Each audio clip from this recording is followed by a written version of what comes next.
I'm inside my camper because I think I'm getting ready to go on a little trip, little Christmas trip.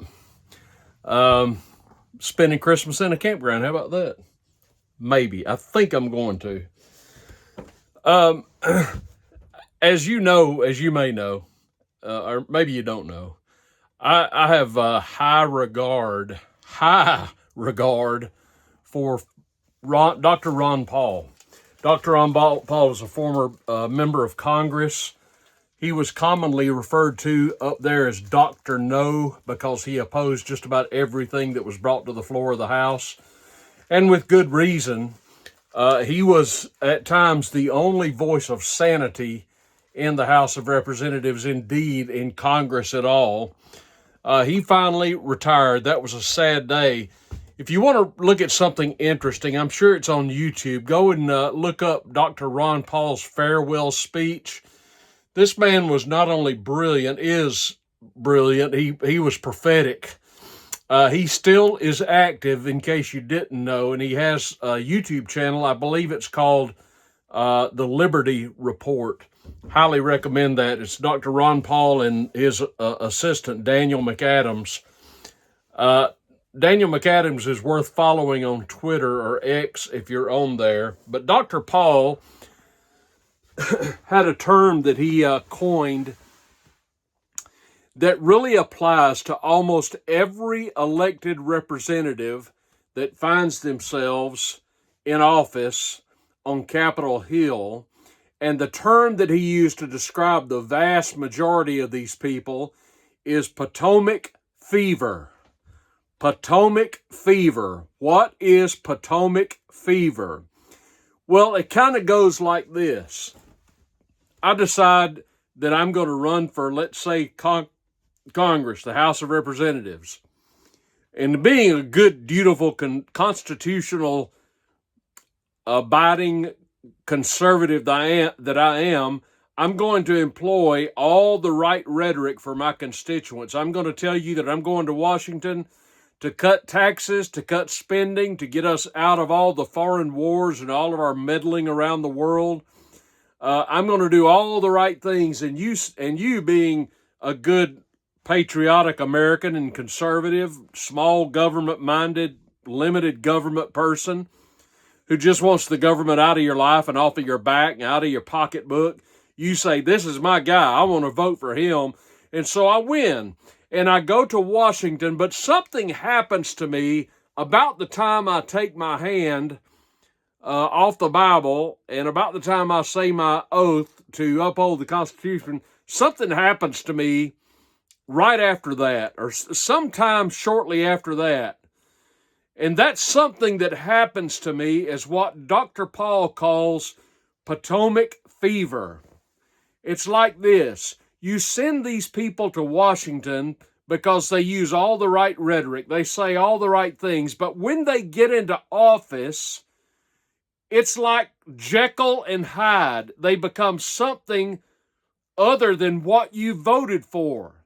And you're left scratching your head going, wait a minute. That's not what this guy said when he was running for office. A prime example of this would be the current and hopefully soon to be former Speaker of the House, Mike Johnson, who is apparently billed as some good, solid, conservative, evangelical Christian, right-wing man who loves the Constitution and limited government from Louisiana. Got to be a good guy, right? So they make him Speaker of the House. Yet it is Speaker of the House Mike Johnson who is trying to ram this CR, this continuing resolution, this big barrel of pork down the throats of the American people. What happened to this guy?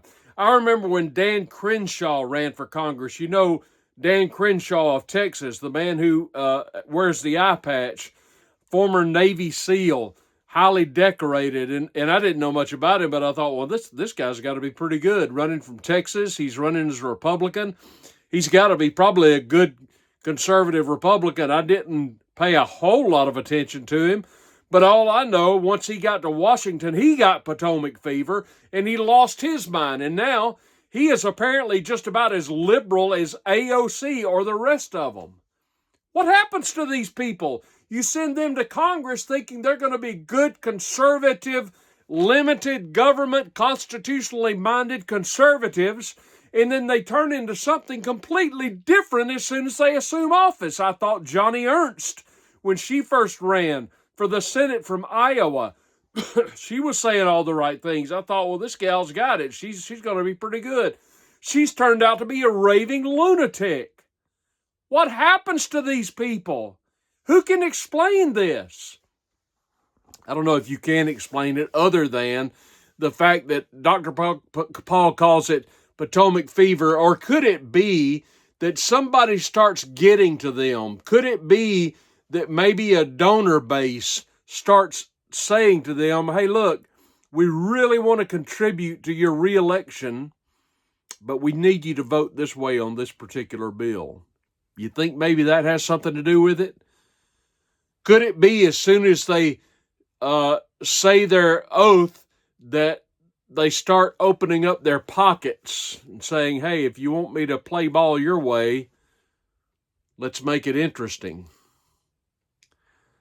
I think it's safe to say that's probably exactly what happens, that these people get swayed and allured by money and special interest groups who can pad their bank accounts, and they just suddenly fall in love with the idea of being in Washington for life. Potomac Fever. As you know, what's in the news today, if you're paying attention, this is what's happening under the leadership of Mike Johnson. The Congress is trying to ram through this continuing resolution to keep the government open, because Lord knows we've got to keep the government open, because if we don't, why, my goodness, folks, some of the non-essential employees may have to sit at home with pay, or we may have to close a national park or two. I mean, it would be utter chaos if we don't get this thing passed, right? You may know how I feel about it. Anytime we talk about shutting down the government, I get a little tingly in my spine thinking, hey, now we're talking. Shut it down. Make my day. But of course, that's never what they do. They need this continuing resolution to pass so they can fund the government, don't you know? And there's no bigger proponent of it right now than Speaker Mike Johnson.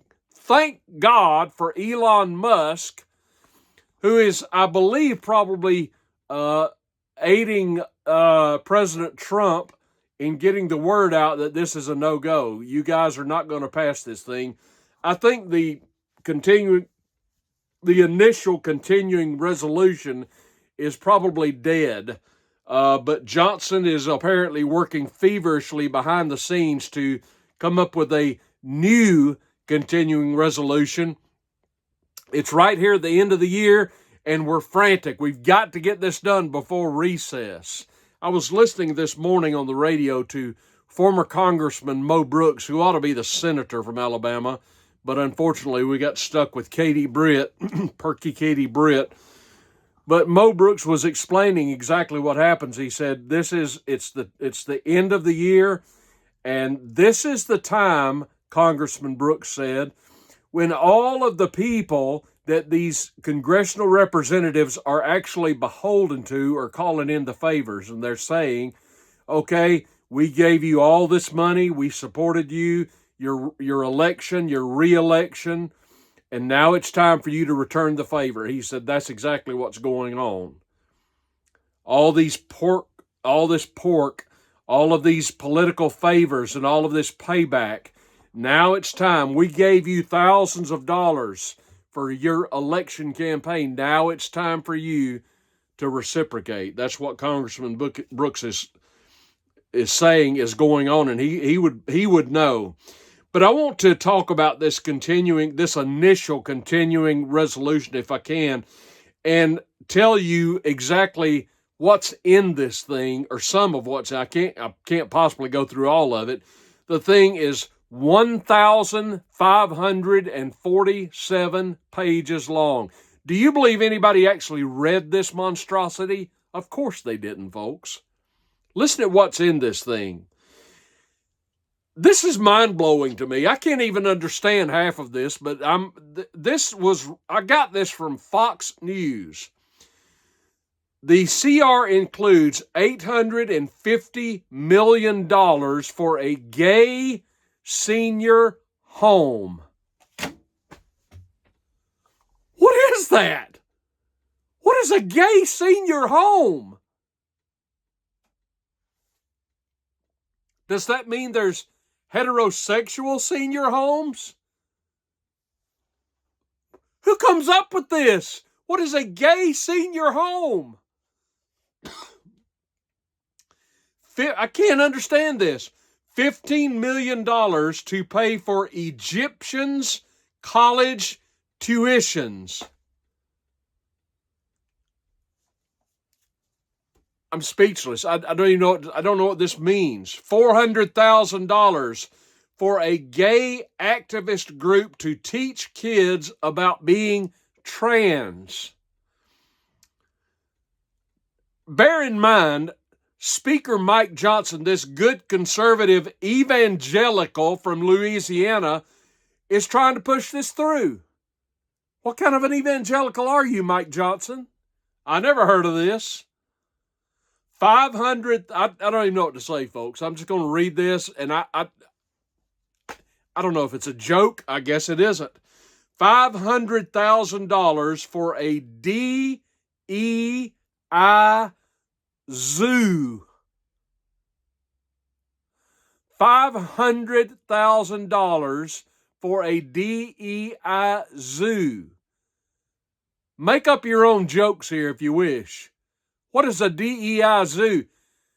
Are we shooting for diversity, equity, and inclusion in the animal kingdom now? Is that what it is? Hey, you lions and you tigers, you're not diverse enough.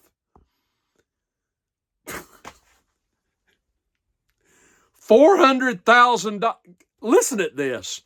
$400,000 for a group to give clothes to teens to help them hide their gender.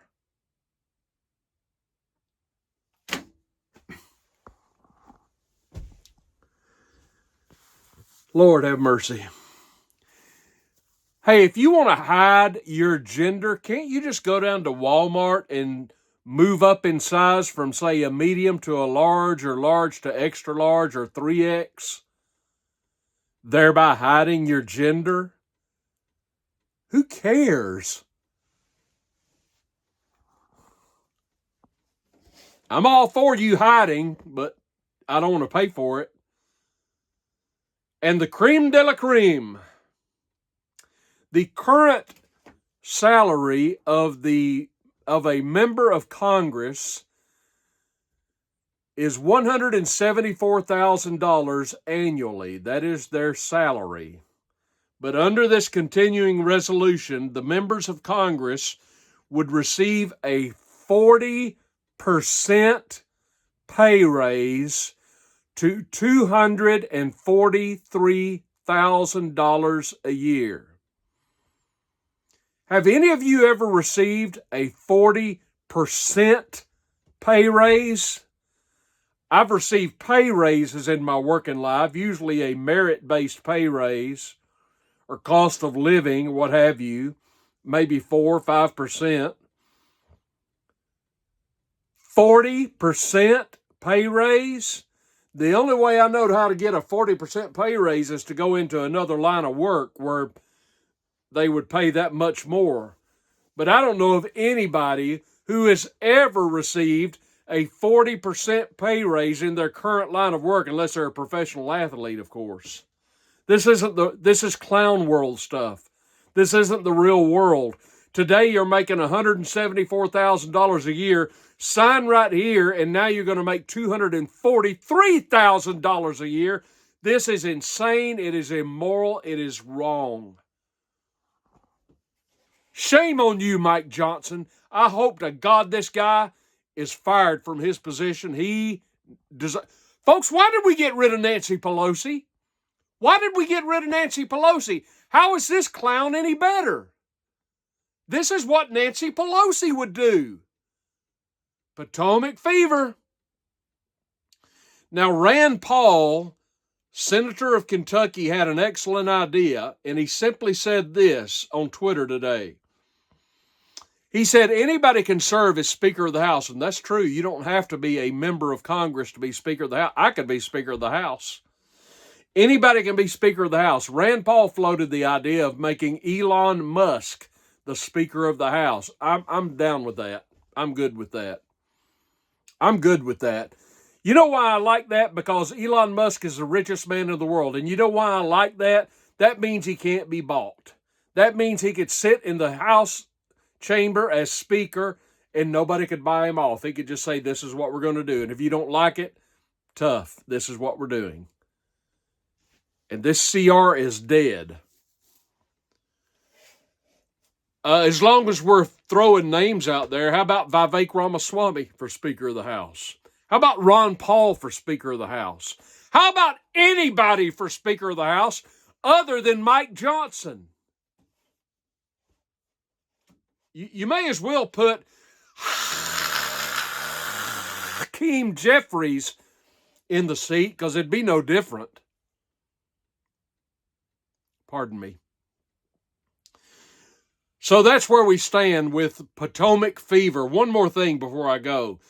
Little Lindsey Graham of South Carolina has announced apparently that he is a no vote on Robert Kennedy for Secretary of Housing, Health and Human Services. He's a no vote. Now, I've got mixed emotions about Robert Kennedy, but on HHS, as far as what he says about vaccines and big pharma, he's right on target as far as I'm concerned. I don't know if I'd make him a cabinet official for any other department. Maybe I would. I don't know. He couldn't be any worse. But Lindsey Graham, the joke from South Carolina, has announced he is going to oppose Robert Kennedy. Can somebody in South Carolina not primary this clown and get rid of him once and for all? This war-loving neocon, John McCain's former faithful ward, Lindsey Graham. We need to get rid of Lindsey Graham. Potomac Fever. Lots of people have got it, but I ain't got it, and I bet you don't either. Thanks for watching. I'll see you soon.